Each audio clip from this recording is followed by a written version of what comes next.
సాయిరామ్. మనం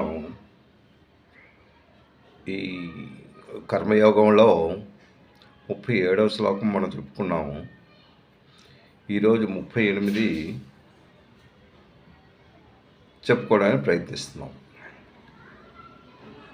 అంతా భగవంతుని ఆశీస్సులతో ఇది నడిపిస్తున్నాడు.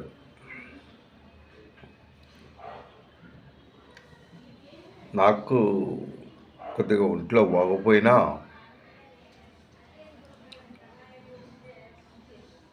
ఇది చెప్పడానికి ఉపక్రమిస్తున్నాను. అయితే 37వ శ్లోకంలో శ్రీకృష్ణ భగవానుడు ఏం చెప్పాడో మనం ఒకసారి వినేసి 38వ శ్లోకానికి వెళ్దాం. 37వ శ్లోకంలో కామయేసు క్రోధయేసు రజోగుణ సముద్భవ అన్నాడు.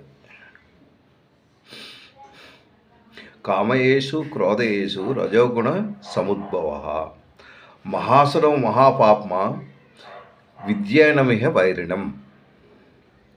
వైరిణం అంటే శత్రు. అయితే అర్జునుడు వేసిన ప్రశ్నకి 36లో అర్జునుడు వేసిన ప్రశ్న అనమాట. అదేకేన ప్రయుక్తోయం పాపచరిత పూరుష అవిచ్ఛన్నప్య వర్ష్ణేయ బాలదేవి వియోజిత అనేసి. అంటే మానవుడు తనకు ఇష్టం లేకపోయినా పాపకార్యములు ఎందుకు చేస్తున్నాడు, అటువైపు ఎందుకు పర్యటిస్తున్నాడు అన్న ప్రశ్నకి అర్జునుడు 37వ శ్లోకంలో ఆల్రెడీ చెప్పాడు. కామయేసు క్రోధయేసు అంటే ఈ కామంతో పుట్టింది క్రోధం. ఇది దేని గురించి నీకు? ఈ కామం అంటే కోరికతో కోపం వస్తుంది. కోరికలు తీరినప్పుడు కోపం ఆటోమేటిక్గా వస్తుంది. ఇది దేని వలన వస్తుంది? ఇది నీ తాలూకా గుణాన్ని బట్టి. నీ తాలూకా గుణం ఏంటి? రజోగుణం. రజోగుణంతో నువ్వు రజోగుణంలో ఉన్నప్పుడు ఇది ఆటోమేటిక్గా దానికి వస్తుంది. రజోగుణ సముద్భవ, రజోగుణం నుంచి పుట్టిందనమాట. ఏంటి? నీ తాలూకా కోరిక, కోపం అన్నిన్ను. దీన్ని మహాపాప విద్యానమిహ వైరిణం అంటే ఇది భోగ భాగ్యాలతో ఎక్కువగా తరచుగా దానివైపు పరిగెడుతూ ఉంటుంది. భోగం గురించే అంటే ఆశ, అంటే నీలో ఉన్న సుఖం ఏంటి? నువ్వు భోగం అనుభవిస్తున్నావు, మంచి నిద్ర కావాలి, మంచి హాయిగా ఉండాలి, అదే నీ తాలూకా భోగం. ఆ తర్వాత ఏదైనా వస్తువు కావాలి, ఆ వస్తువుని అనుభవించాలి, అనుభవిస్తూ దాంట్లో ఉన్న ఆనందాన్ని పొందాలి, ఇది నీ తాలూకా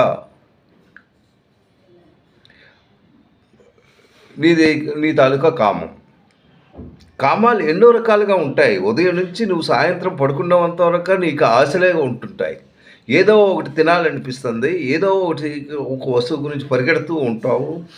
ఉదయం నుంచి నువ్వు పరుగు పరుగు పరుగు పరుగు పరుగు పరుగుతోనే నువ్వు ఉంటావు. అయితే ఈ పరుగు ఇది ఎలాగా ఉద్భవిస్తుందంటే నీ రజోగుణంతో నువ్వు వస్తుంది అనేసి 37లో చెప్పాడు. నెక్స్ట్ 38లో ఏంటి చెప్తున్నాడో మనం విందాం. 38లో భగవంతుడు అంటే దాని గురించి చెప్పేశాడు. ఇంకా ఏం చెప్తున్నాడో ఒక్కొక్కటి మనం విందాం. 37లో చెప్పాడు, 38లో ఏం చెప్తున్నాడు అన్నది ప్రతి ఒక్క శ్లోకాన్ని మనం చక్కగా వింటూ దాన్ని అర్థం చేసుకుంటూ ముందుకెళ్దాం. దీనివల్ల ఎన్నో లాభాలు ఉన్నాయి. ఈ గీత విన్నట్టయితే నీ తాలూకా త్రోవ మారిపోతుంది. నీ తాలూకా భావన మంచి భావన వస్తుంది. ఇంకా చెడు భావనకి వెళ్ళక ఎక్కువగా ఆధ్యాత్మిక చింతనలో ఉంటుంటావు. ఇది ఎక్కువగా అంటే నీ తాలూకా డ్యూటీ నువ్వు నిర్వర్తిస్తూ దీంట్లో ఉంటూ నీవు నాకు మరికి ఇంతే వయసు, దీంతో అయిపోయింది అనుకుంటావు జన్మ. ఆ సాంఖ్యయోగంలో చెప్పాడు. అవి ఏంటంటాడంటే నీ జన్మ దీంతో అవ్వదు, మళ్ళీ నెక్స్ట్ జన్మ మళ్ళీ ఎత్తవలసిందే. మళ్ళీ ఆ కర్మను మళ్ళీ అనుభవించవలసిందే. ఆ కర్మానుసారం నీకు నెక్స్ట్ జన్మ వస్తుంది. ఇవన్నీ చెప్తూనే ఉన్నాడు. దాని గురించి మనం మంచి భావనతో మంచి జన్మ నెక్స్ట్ ఏదైనా మంచి జన్మను ఎత్తడానికే మనం ప్రయత్నిద్దాం. మనం ప్రార్థనలో ఉందాం. భగవంతుని తాలూకా పాదాల దగ్గరే ఉందాం. భగవంతుని పాదాలు పట్టుకుందాం. పట్టుకొని మళ్ళీ మనకి జన్మ రాకుండా భగవంతుని ప్రార్థిద్దాం. అంటే మంచి భావన, మంచి ఇవి కావాలి అంటే మనం ఆయన చెప్పిన మాట ప్రతి ఒక్కొక్క మాట చక్కగా మనం అర్థం చేసుకుంటూ బాటలోనే వెళ్ళడానికి మనం ప్రయత్నిద్దాం. అయితే 38లో ధూమేన వ్రియతే వహ్ని, ధూమేన అక్కడ చూడండి, ధూమేన అవ్రియతే వహ్నిం. వహ్నిం అంటే అగ్ని, ధూమేన అంటే పొగ. ఏంటంటాడు? ధూమేన అవ్రియతే, అవ్రియతే అంటే కప్పబడిన. ధూమేన అవ్రియతే వహ్నిం యథా దర్శో మలేన చ. ఎంత చక్కగా చెప్పాడు. యథా అలాగే, దర్శో దర్పం, దాన్ని దర్శం అంటారు. దర్పం అంటే అద్దం.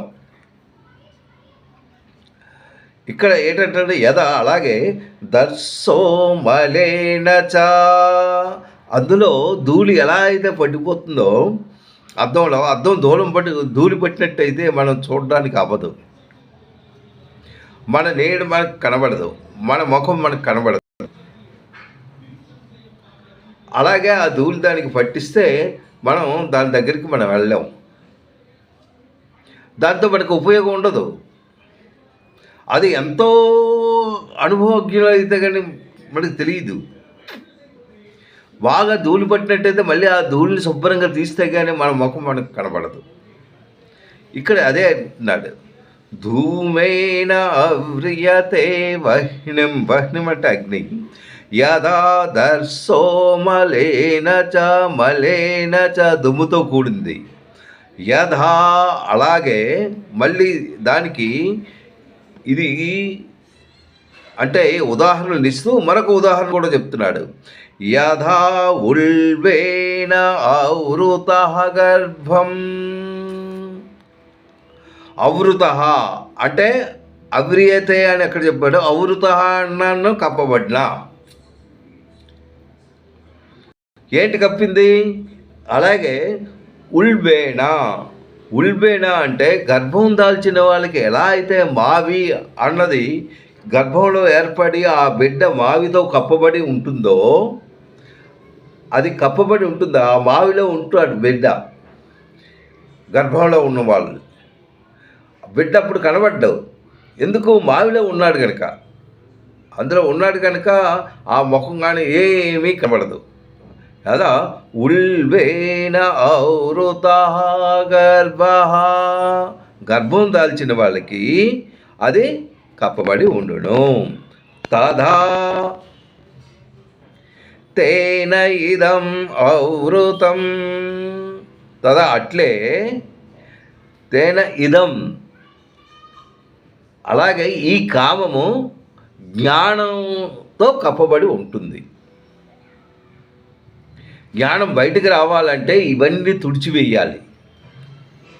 తుడిచివేస్తే కానీ నీలో లోపల ఒరిజినల్గా జ్ఞానం ఉంది. నువ్వు పుట్టినప్పుడు మంచి జ్ఞానంతో పుట్టావు, కానీ ఆ జ్ఞానాన్ని ఏం చేస్తున్నావు? అది బయటకు రాకుండా ఇవన్నీ కప్పబడి ఉన్నాయి కనుక ఆ జ్ఞానాన్ని నువ్వు బయటకు రానివ్వట్లేదు. అవి అందుగురించి నువ్వు జ్ఞానయుగంగా ఉండవు. ఇవంతా చీకటిగానే నీకు కనబడుతుంది. ప్రతిదీ అలాగే ఉంటుంది. జ్ఞానేంద్రియాలతో నువ్వు చూడలేవు. అది ఇక్కడ మనం చెప్పబడింది. అంటే పొగచే అగ్ని, ధూళిచే అద్దము, మావిచే గర్భము కప్పివేయబడినట్టు జ్ఞానము కామముచే కప్పబడి ఉన్నది. నీకు ఆ జ్ఞానం కావాలంటే ఇవన్నీ ఏవైతే కప్పబడి ఉన్నాయో అవి ఎలా అయితే తుడిచిస్తే నీకు ఎలాగైతే కనబడుతుందో అలాగే పొగ అంటే పొగ దానికి ఏంటి ఆ శక్తి పొగకి అది అలా మెల్లమెల్లగా దానికి కదిలే శక్తి ఉంది పొగకి.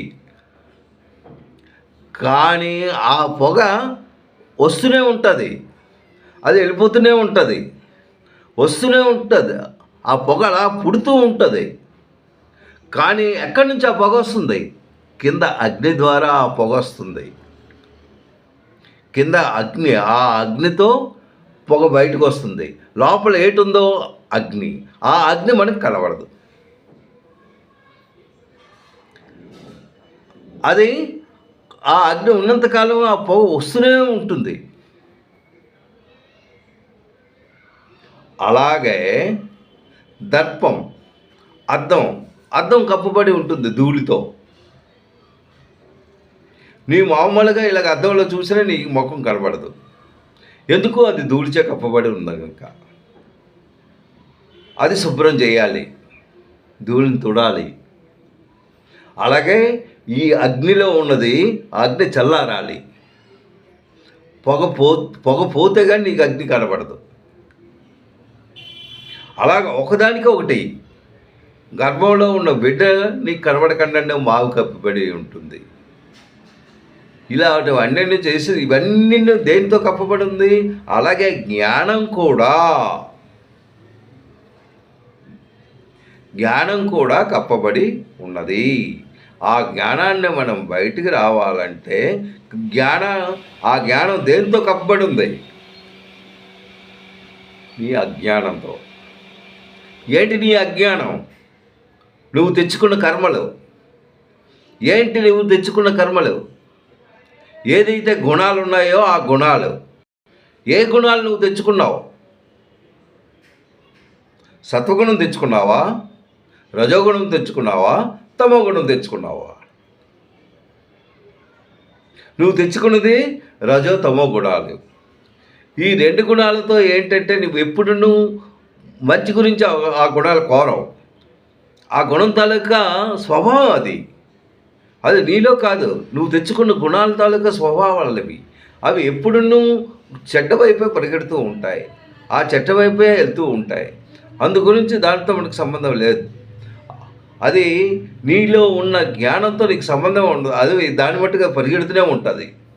ఎందుకు అవి పరిగెడుతున్నాయి? నువ్వు తెచ్చుకున్నావు కనుక. అందుకే ఇది ఎప్పుడైతే లాస్ట్ జన్మలో ఏటుందో ఈ జన్మలో అవుతుంది, ఈ జన్మలో ఉన్నది నెక్స్ట్ జన్మకి వెళ్తుంది. అలాగే ఇందులోపల కూడా కొంత అనుభవిస్తావు కర్మలు. లాస్ట్ జన్మలో తెచ్చింది, ఈ జన్మలో తెచ్చింది, ఇవి అనుభవిస్తూ కొద్ది మైనస్ ప్లస్ అవుతూ నెక్స్ట్ దేనికి వెళ్తావు అనేది అక్కడ డిసైడ్ అయిపోతుంది. డిసైడ్ అయిపోయిన తర్వాత ఆ జన్మలో నువ్వు పరిగెడతావు. మళ్ళీ నీ కర్మ తీరిన వరకు నువ్వు కంప్లీట్గా నువ్వు చేస్తే నీ కర్మ కంప్లీట్ అవ్వాలి. అయితే కానీ అది అవ్వదు. ఇది ఈ శ్లోకంలో ఆయన చాలా చెప్పారు. మరొకసారి ఆ శ్లోకం చెప్తాను.